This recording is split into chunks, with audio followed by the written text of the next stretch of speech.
So this is a video about my now level 87 Bowzon. I made a previous video about this Bowzon, about this character, before I found a windforce. That was a video that that was a build that depended on gold strike or gold arch strike or whatever you call that bow. It's the rare gothic bow. But now that I have windforce, I have updated this build. And I gotta say, Bowzon's, this character has given me more trouble than most of my characters. The primary difficulty is finding resistance on your Bowzon. And I've achieved this level of resistance, and you'll see how I did it. Let's get on with it. So as I just said, the gear, windforce is the weapon. Fucking awesome. It's amazing. I gotta say, I've been wanting to find this for a long time. I finally did, and it's pretty awesome. The damage is pretty fucking great. The enhanced damage is good, and then the maximum damage is, it's 3 per character level. It's pretty off the charts. It's pretty nuts. Plus there's knockback on the bow and mana steal on the bow. Okay, so knockback, mana, and all the damage you want. The attack speed, the base attack speed of 20% is not super high, but you know, you gotta pay a price somewhere, right? I mean, it's ridiculous, you know? So, I put a shale in it, and I'll tell you why in a minute. Gloves, laying of hands, pretty obvious. And then, certain things, war traps. It's always between war traps and gores for Bowzon. I found once, I used to wear gores when I had that previous build, but once I switched to windforce, I tried out the war traps again, and it felt noticeably better. It was a notable improvement. So I think war traps are better. It's just, you know, again, I didn't do any calculations. That's my feeling of playing the game, and it was noticeable. Ravenfrost, and here's where we start to get into the more, there's a lot of options on a Bowzon. There's a lot of mixing and matching, trade-offs, different things you could do. This is what I've settled on, okay? So, helmet, well, I'll start with this. Armor, Chains of Honor. I mean, I feel like a broken record, like half my builds have this by now. And honestly, like,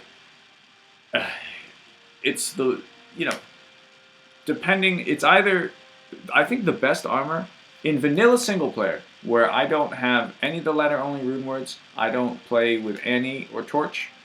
In vanilla single player, I think the best armor for every character is going to be either Enigma or Chains of Honor. There's nary a build that will be improved but with a different armor, I gotta say. Not all my builds have this armor. And honestly, it's only because of the limiting factor of Burr runes. That's it. That's it.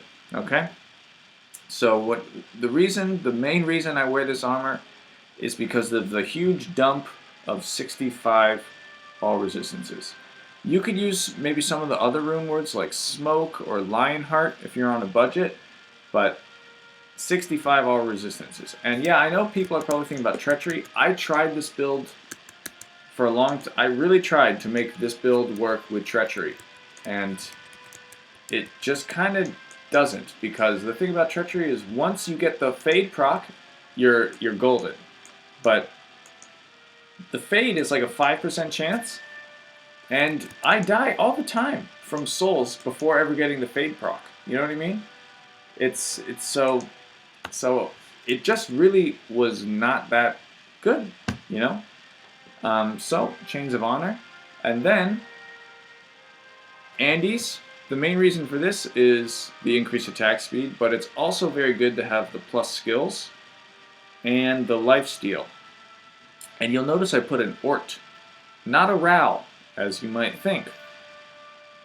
Fortunately, Laying of Hands has a huge amount of fire resist, and so I decided to just take the hit on the -30 fire resist here and put an Ort in so I can get up to 75 light res.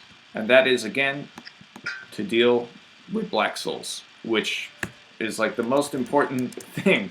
Like, whether you could deal with Black Souls in the Worldstone Keep it's the question. It's the decider of viability.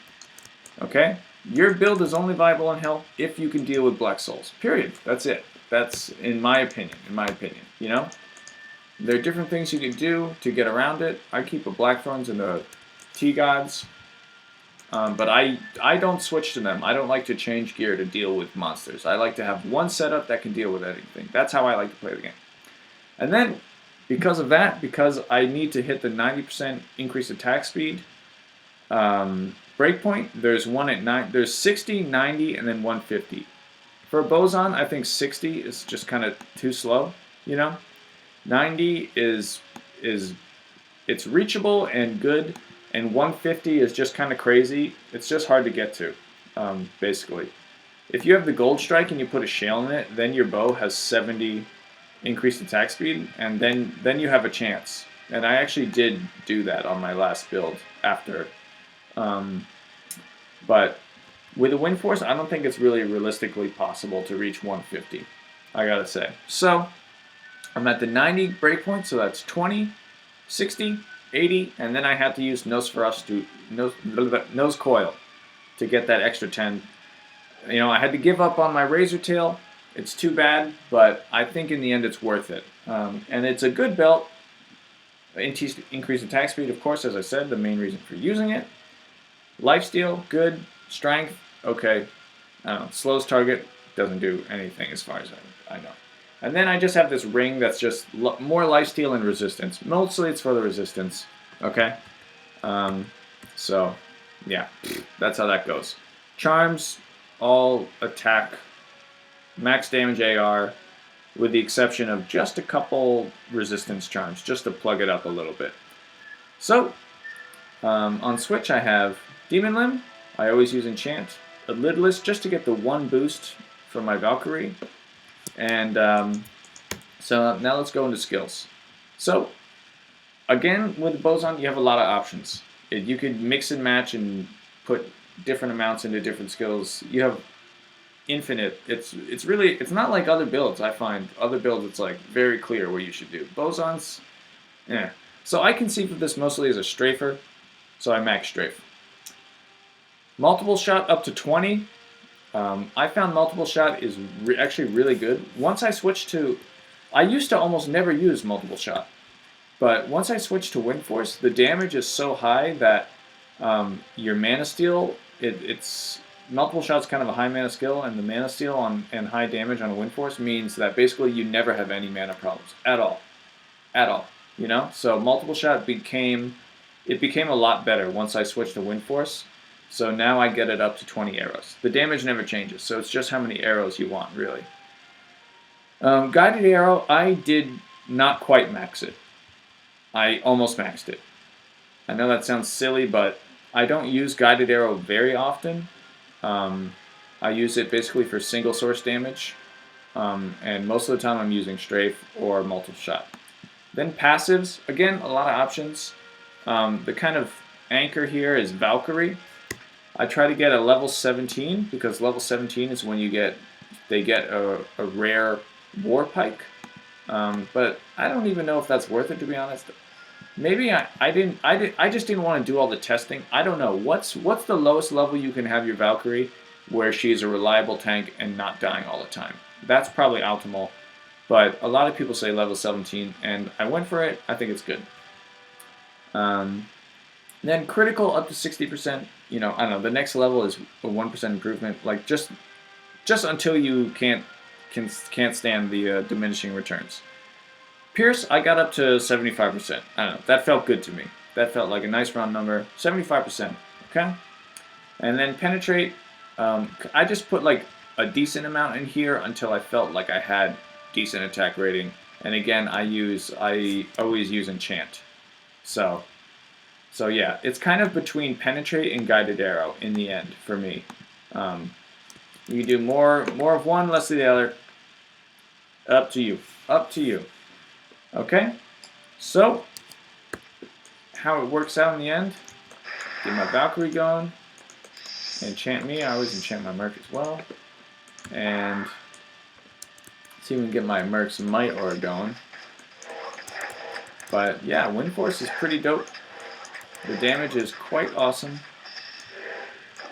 Oh, wow, I almost died. But look at my huge, massive lifesteal. You see, that was like 2 hits. Okay?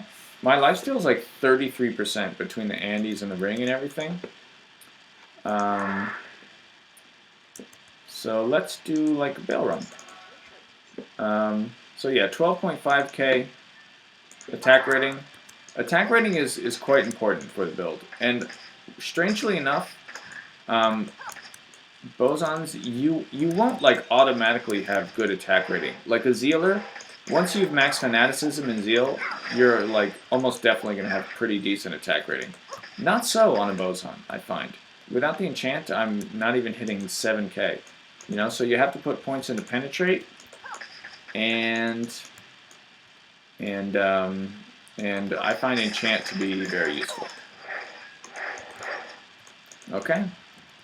Can I get my Merc to kill something so I can get his Might Aura? Oh, and that amp damage reminds me, Atmos Scarab, that has not changed from one build to the other. And in fact, I tried High Lords. I tried High Lords for a minute for the attack speed and the lightning resistance and the deadly strike. But honestly, you know, since you're Amazon, you have critical, so it's not as good, right? But so I tried all that. Oh, here we go. And honestly, I find that the Atmos is nice. The damage is significant from once you put amp on. It's a significant. I think it's better actually than having some deadly strike that doesn't proc that often because you already have crit. Yeah, this is better. Sorry, I always play like crap when I'm recording a video because I'm thinking and talking. But basically, I found that the Atmos, like yes, my Merc has a Reaper's Toll, but I found that Atmos, since this is a pure physical damage Bowzon, and that's the build I wanted to play. You know, if you want to do a hybrid with a Freezing Arrow, you know, I would use a different amulet, almost certainly. But I conceived of this character as a pure physical damage Bowzon, and that's how I'm playing it. And I just find that to kill physical immunes. Oh shit! Whoa. I need the. It really helps a lot to have Atmos. You know, I can't only rely on my Merc's Reaper's Toll. Okay, and so with my Merc's Might Aura, see I have almost 5k Guided Arrow, 3.8k Strafe, 3.2k Multiple Shot. Pretty good damage, I gotta say. I know it's not like the numbers you'll see on BattleNet, obviously, but yeah, you can see from the way I'm putting down these waves, it's pretty good. It's a pretty significant amount of damage, and see, like that's pretty powerful. That's pretty powerful, you know. It's a huge improvement over when I had a Gold Strike on this character. Talking a little bit about stats. Obviously, strength minimum. I chose 700 life. I gotta say, if you want, like this build, you're probably not gonna see like a guide on the forums that would tell you to use this build. But honestly, my idea of this is I wanted a character that could tank damage from souls, at least to some degree. Oh fuck! My Merc died. Goddamn. Gotta be on the ball with this. God damn it! I'm gonna resurrect him now. Okay. So I wanted a somewhat tanky Bowzon, honestly. One that had good resistance. You know, 700 life is like what I felt comfortable with. I think without any points in vitality, I had like 400. It just didn't feel like enough to me, you know? And there are times, like I think you saw early in this run, where I do get down pretty low, you know? And I don't want to be, I don't like shooting at things from like off screen. You're like a million miles away. I like to be able to get pretty close to it, and and you know, pretty close to the monsters I'm killing, and that's just how it's how I like to play the game. You know, I conceptualize this. I think of it more as a come on. Yeah. So anyway, I just wanted a tankier version. And here again, I don't know what's better, guided arrow or strafe. I honestly have no idea. It feels to me like guided arrow is just a little bit better somehow. I don't really know. You know, like strafe doesn't appear to be doing very much here, does it? You know, I don't know. I don't know. I think guided is better. But yeah, you know, this is a character I could sit right in front of Bale and just boom boom, just I could take some damage basically. Um, so yeah, that's how it is. It's crap. It's crap. That's crap. So that's the build. That is the build. Again, I usually use strafe. I don't know, like I said, there's a lot of flexibility in a Bowzon. But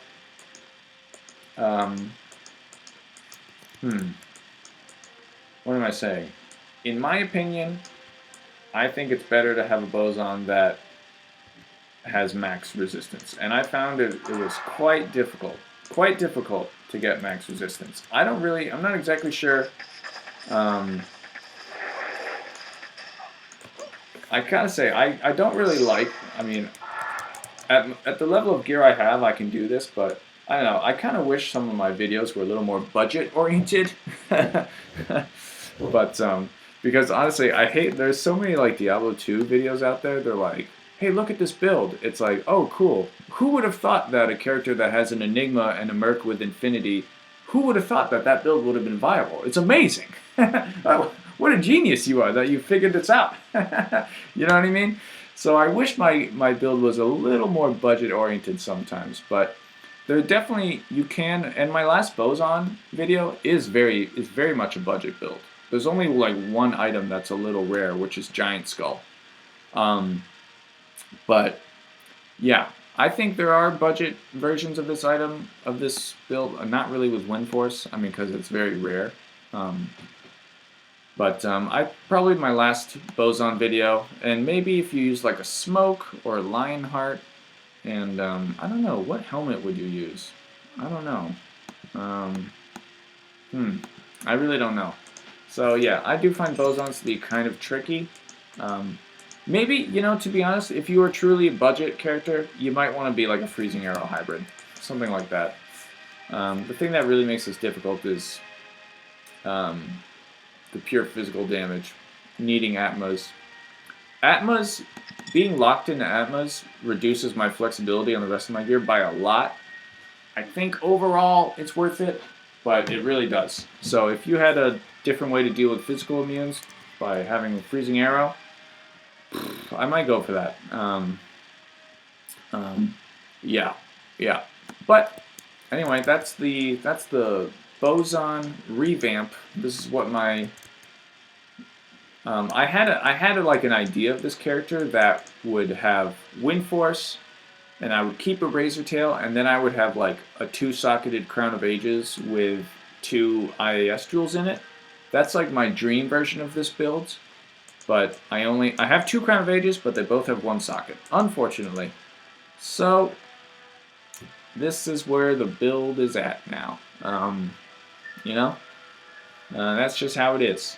You know, but Andy's is good. I don't know if you noticed, like, with my lifesteal so incredibly high, you know, as long as I'm actually attacking monsters, it's really hard for me to die because I gain like over 100 life on like one little hit of strafe. It's something crazy like that. I haven't really, but it seems pretty off the charts, my lifesteal. So that helps with survivability a lot. Kind of wish this ring wasn't so crappy, or at least I had some attack rating on it. But yeah, I need the resistance again. You know, this is what Diablo's all about, yo. It's about trade-offs. Maybe I can go with lower fire res, but I like to have a little bit of fire res. It's kind of nice how my resistances have turned out so neat and tidy, you know? Ding, ding, ding. Anyway, that is the dealio, yo, yo, yo, and word. Yeah, that's the Bowzon. Have fun out there, guys.